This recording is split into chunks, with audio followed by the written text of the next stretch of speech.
My name is Andrew Smith, and I want to tell you about the most terrifying experience my family and I have ever lived through. It all began in the peaceful town of Ravenwood, a small place known for its legends and a past filled with paranormal stories. My family, consisting of my parents, my sister Clara, and me, lived in a modest but cozy house. We had never experienced anything out of the ordinary until Clara's birthday.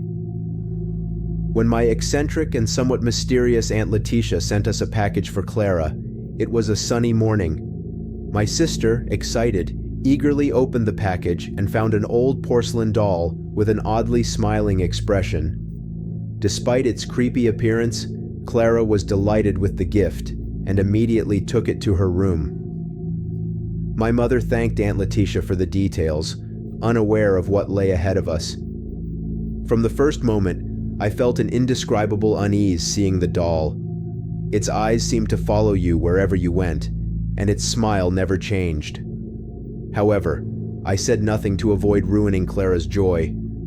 We thought it was just an innocent gift, but we soon discovered it brought with it something much darker and more sinister than we could have imagined. The first few days after the doll's arrival passed normally, but we soon began to notice small, strange events in the house. One night, while we were having dinner, the basement door creaked open by itself. My father tried to close it, thinking the wind was to blame.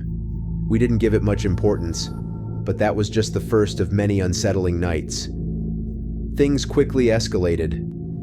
Clara began waking up in the middle of the night, screaming and claiming the doll had moved by itself. My mother tried to calm her, saying they were just nightmares, but soon we all started hearing footsteps in the hallways and seeing shadows moving around the house. The most disturbing was when we found Clara with inexplicable bruises on her arms and legs. One afternoon, while Clara was playing with the doll in the living room, the ceiling lamp began to swing violently for no apparent reason. My parents tried to reassure Clara, but I could see the fear in her eyes. We knew something very strange was happening, and the porcelain doll had something to do with all of these inexplicable events. The atmosphere in our house became increasingly tense, and fear took hold of us. As the days went by, the unexplained events became more frequent and terrifying. The lights flickered for no reason. The appliances turned on and off by themselves, and the pictures on the walls seemed to twist and change places. Clara woke up more and more often, crying and screaming, claiming the doll watched her all night. Fear became a constant in our home. My father, who was always skeptical of the paranormal, tried to find logical explanations for everything that was happening. He checked the electrical system, the windows, and the doors, but found nothing that could justify the events. My mother, on the other hand, began to pray and leave holy water in Clara's room, hoping it would protect her. But nothing seemed to work. The phenomena continued and were increasingly disturbing. One night, while we were trying to have dinner, we heard a loud bang coming from Clara's room. We ran there and found the porcelain doll on the floor with a more sinister face. Clara was in a corner of the room, trembling and pointing at the doll. "It did it," she murmured through sobs. My parents, worried about Clara's safety, decided to take the doll to their own room to protect her, not knowing that this decision would only make things worse. That night, my parents placed the doll in their room, thinking this would protect Clara from any harm. Shortly after making sure Clara was asleep, they retired to their bed, believing the situation was under control. However, a loud bang and an unsettling whisper awoke them shortly after midnight. My mother turned on the light, and we were both paralyzed when we saw the porcelain doll standing at the foot of the bed. Its eyes seemed to glow with their own light, and a malevolent smile appeared on its face. They tried to move, but felt as if an invisible force kept them immobilized. The doll began to slowly advance towards them, emitting a sinister laugh that echoed throughout the room. In a desperate act, my father managed to gather enough strength to push the doll, which fell to the floor with a thud. But the relief was short-lived. Instantly, the objects in the room began to move violently, and the lights flickered until they went out completely. My parents ran to Clara's room, took her from her bed, and we all took refuge in the living room, trembling with fear and not knowing how to face the evil that had invaded our home. The next morning, the tension in the house was palpable. My parents decided the best thing was to keep the doll in their room, believing they could control it better. However, that same night, Clara began screaming desperately. We ran to her room and found her covered in bruises and scratches. She was terrified and kept pointing towards the door, where the doll stood, staring at her with its disturbing smile. We tried to calm Clara, but her screams and sobs were heartbreaking. My mother held her tightly, while my father picked up the doll and placed it back in their room. We felt the doll was growing stronger and more malevolent each day. Clara did not want to be alone for a single moment, so my mother decided to sleep with her in her room while my father and I tried to find a solution to what was happening. That night, while Clara and my mother slept together, my father and I stayed awake, keeping watch. Every little noise puts us on alert. Around midnight, we heard light footsteps and a whisper coming from my parents' room. When we entered, we saw the doll standing in the center of the room, as if waiting for our arrival. My father tried again to get rid of it, but nothing seemed to work. Desperate and unsure of what to do, we decided to seek help outside the house.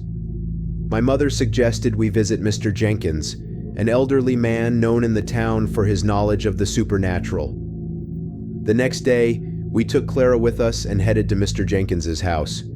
Upon arrival, we explained everything that had been happening, hoping he could help us. Mr. Jenkins listened attentively without showing any surprise.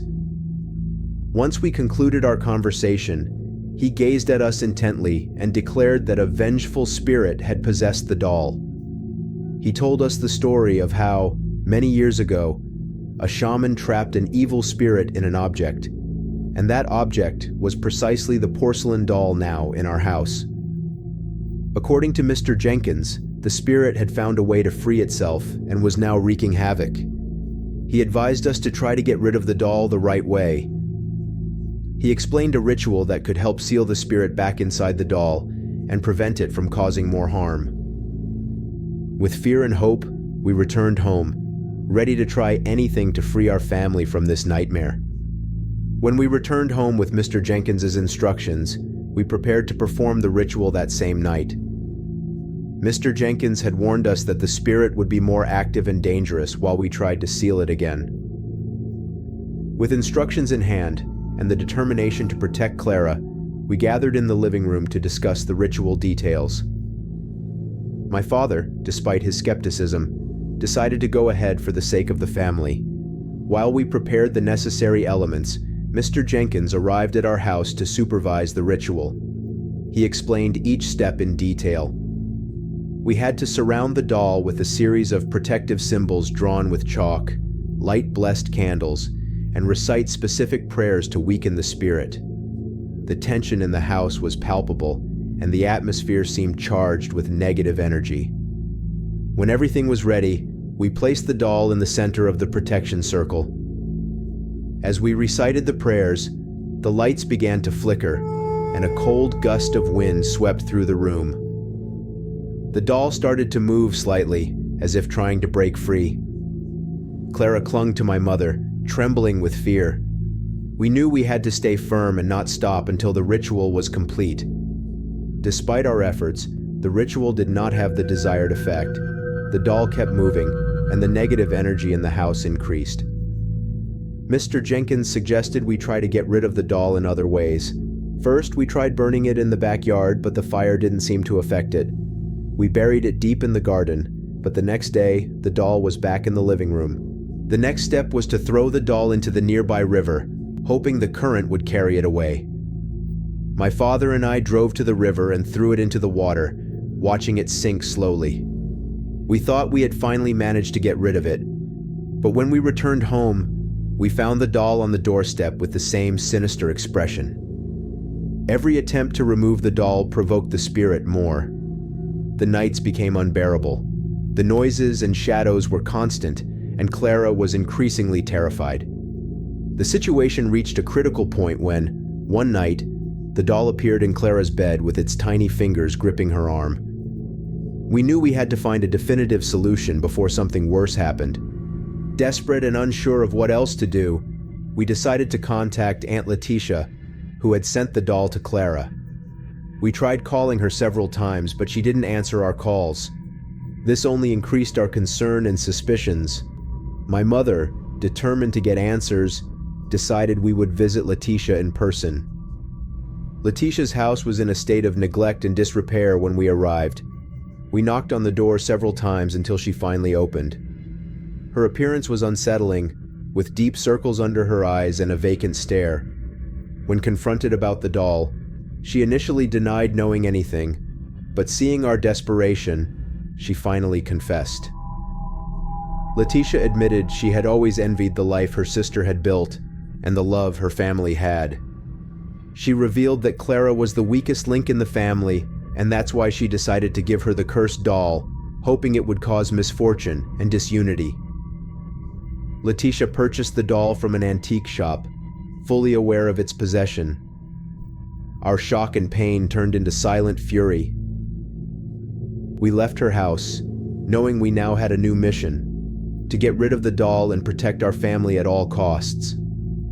With heavy hearts from Leticia's betrayal, we decided to seek the help of a local exorcist, known for dealing with paranormal cases in the past.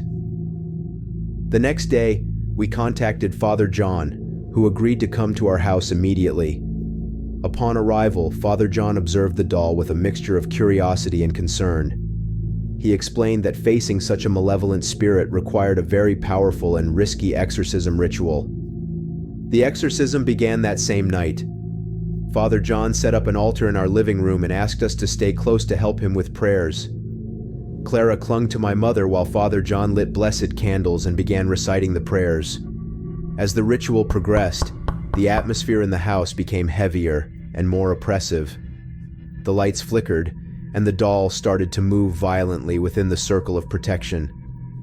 The spiritual struggle was intense. Father John sweated profusely as he recited the prayers with greater fervor.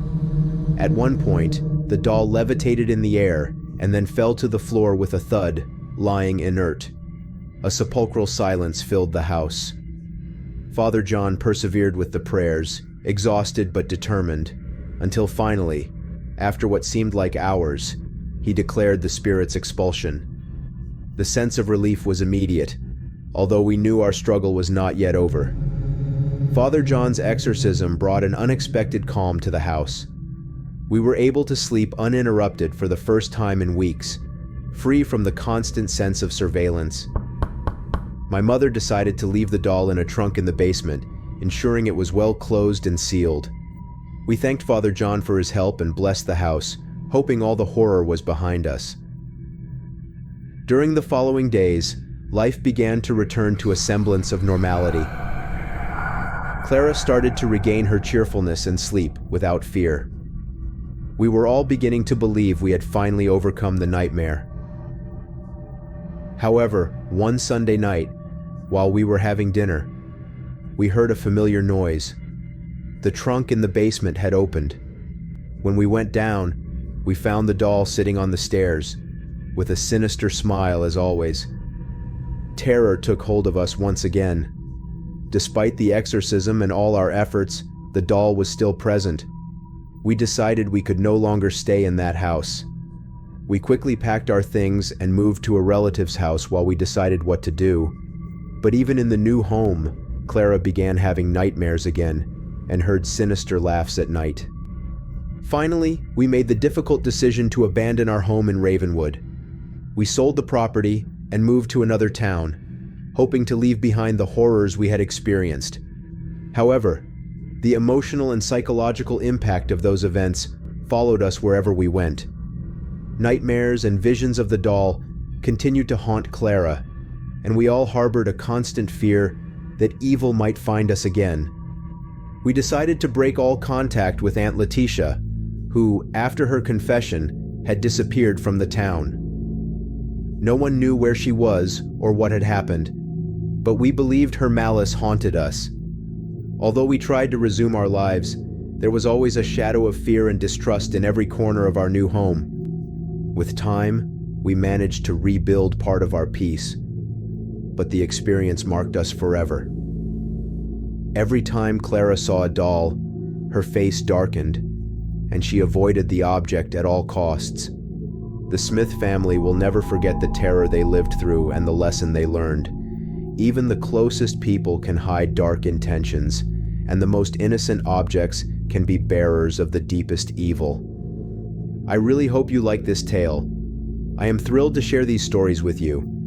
Share this video with others so that we can keep growing and more stories can reach more people.